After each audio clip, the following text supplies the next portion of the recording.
Hello petit Corbax, je te souhaite la bienvenue sur ma chaîne Corbeau Blanc. Je suis Camille, futur naturo, pardon. Je suis en pleine formation actuellement donc à l'école Pranathéna. Donc au cas où tu ne le saurais pas, je vais t'aider, je te guide si tu veux, si tu l'acceptes, à te reconnecter donc à toi, ta lumière intérieure, grâce à la nature, au cycle de la nature. En partageant des expériences de mon vécu à moi, ça fait beaucoup de moi là, mes lectures, mes croyances, mes astuces. Alors je partage aussi mes astuces donc naturaux, mes astuces de grand-mère aussi. De temps en temps des tirages d'oracle, donc tu peux aussi me demander des tirages particuliers évidemment, que je puisse partager sur ma chaîne YouTube si tu trouves qu'il en manque, pas de souci. L'idée c'est que tu prennes ce qui résonne avec toi, tu l'adaptes à toi, dans ce que tu vas entendre, et ce qui ne résonne pas avec toi, tu le laisses de côté. Il n'y a pas de souci avec toi, avec ça, c'est que ça ne te convient pas et c'est tout à fait ok. Avant de commencer, si tu n'es pas abonné, je t'invite à le faire et à cliquer sur la petite cloche pour être notifié à chaque fois que je sors une vidéo. Donc pour info, les épisodes de podcast, je les poste tous les mercredis matin à 7h. Également, tu peux me laisser un commentaire avec un retour sur l'épisode que tu écoutes, évidemment, des suggestions sur des choses que tu voudrais peut-être qu'on voit ensemble, que je puisse faire, ça peut m'inspirer pour faire d'autres épisodes, je suis ouverte à toute suggestion.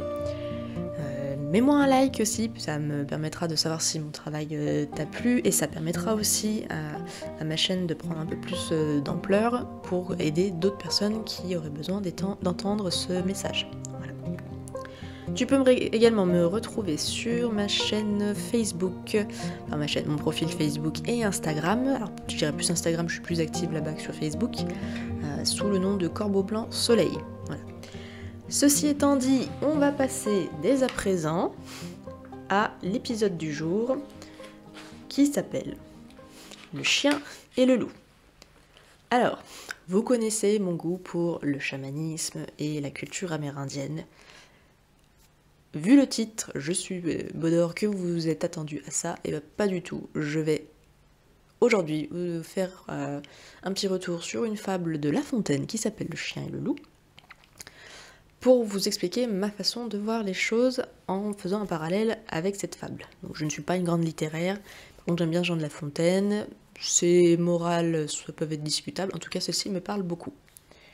Le chien et le loup, ça reprend donc évidemment comme protagonistes deux protagonistes principaux, il n'y en a que deux, qui sont un chien et un loup.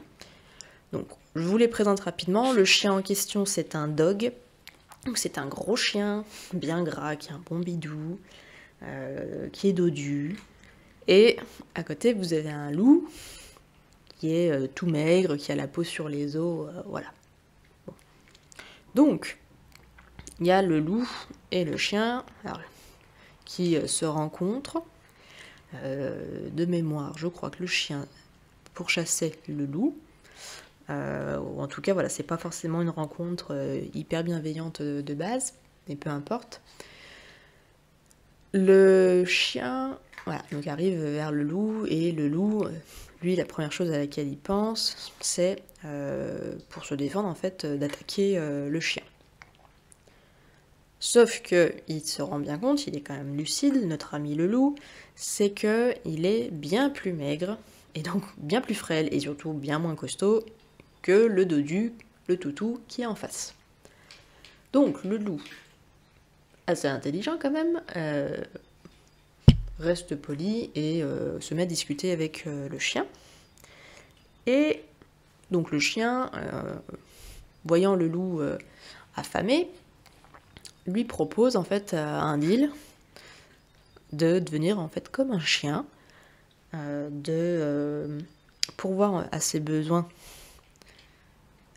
physiques, les besoins primaires qui sont donc de manger, grassement, d'avoir un lieu où dormir confortable. Il lui propose une vie confortable. Le loup, évidemment, qui a faim, se dit, ça peut être pas mal. Ça peut être pas mal, surtout que le chien lui dit, voilà, t'auras des os de poulet, t'auras des os de pigeon, t'auras même des caresses. Voilà, donc et tu vas pouvoir te faire du gras, en gros du lard.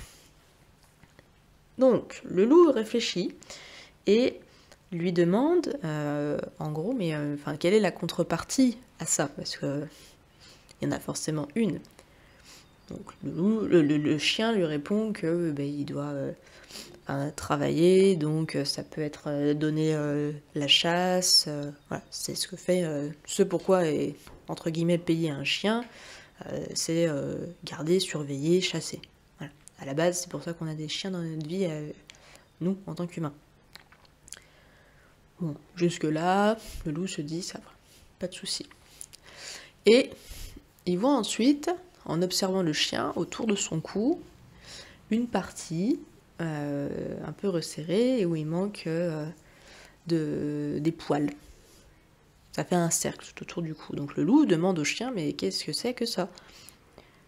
Et là, le chien lui dit, ah bah, c'est là où voilà, j'ai mon collier, je suis toujours tenu en chaîne, et j'ai un collier autour du cou, en gros.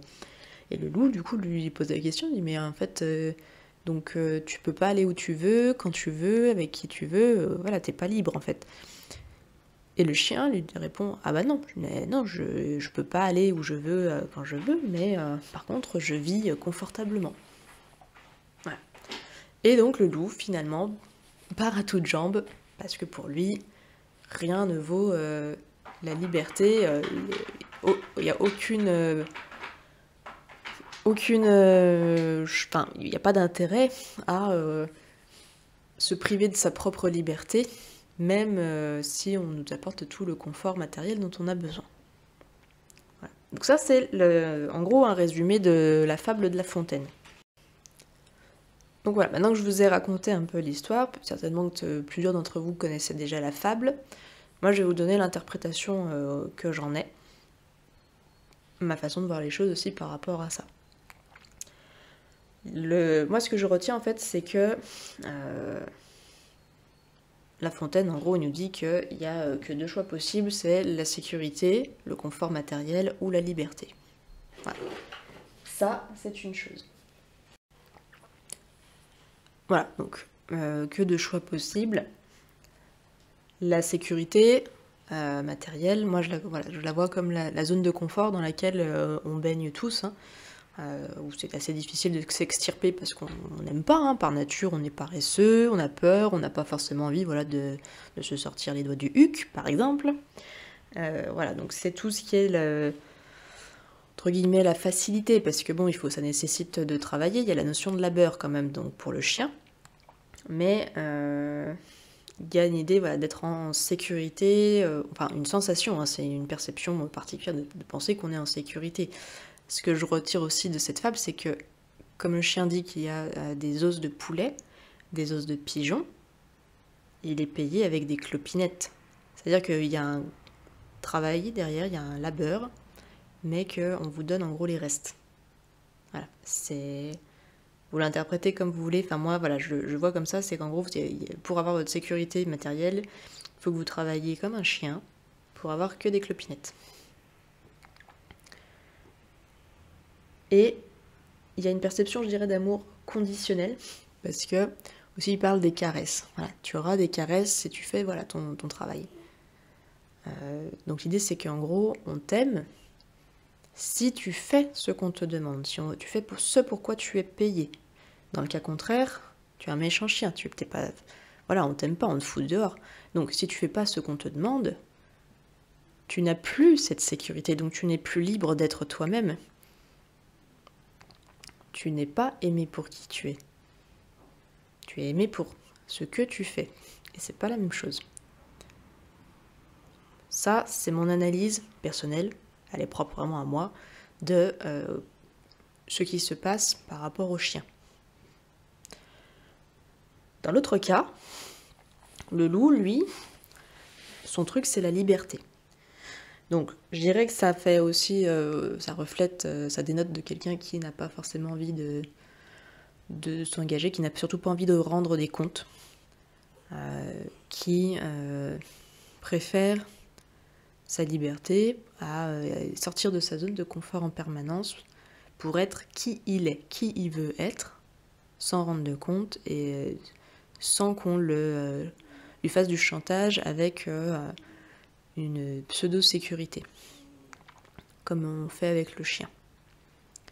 Donc moi ce que je dirais en fait, voilà, pour conclure, on va sur un podcast plus court, il n'y a pas de souci, je dirais qu'en fait, il n'y a pas de... Vous connaissez mon point de vue sur le bien et le mal, pour moi il n'y en a pas. Je dirais qu'il y a des gens qui sont faits pour être chiens, qu'il y a des gens qui sont faits pour être loups, et je dirais aussi qu'on peut être un mix des deux. C'est-à-dire que si vous êtes chien, vous vous reconnaissez beaucoup plus dans le chien, et ce sera le cas de majoritairement les gens qui sont salariés, je pense. Il n'y a pas de problème avec ça. L'idée, c'est juste d'avoir conscience de ce qui se passe, comme dans toute chose. Et je comprends qu'on ait envie d'être dans une sécurité financière, parce que, comme je vous l'ai déjà dit vous l'entendrez dans un podcast futur, une de mes grosses peurs, c'est la peur d'être à la rue, la peur du manque d'argent.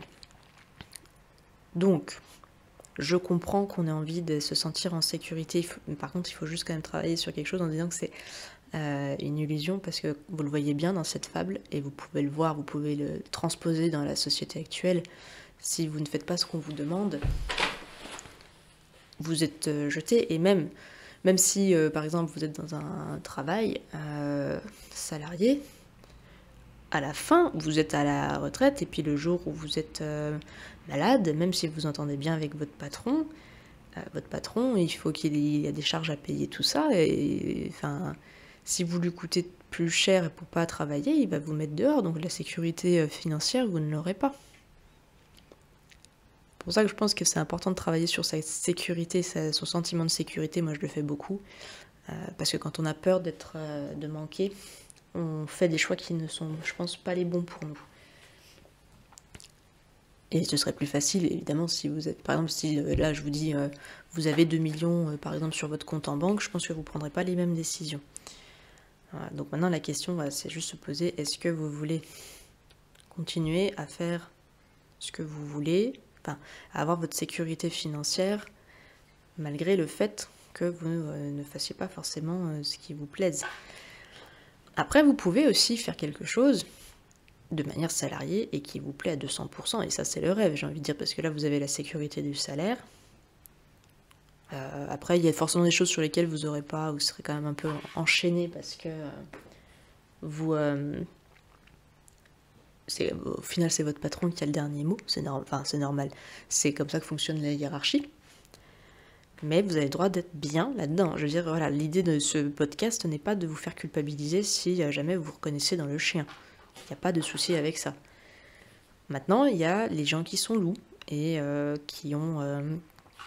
pour qui la liberté prévaut sur la sécurité, voire même c'est un challenge de ne pas être en sécurité, de sortir exprès de sa zone de confort pour l'étendre et se dire, mais en fait, voilà, la sécurité, je la crée moi-même.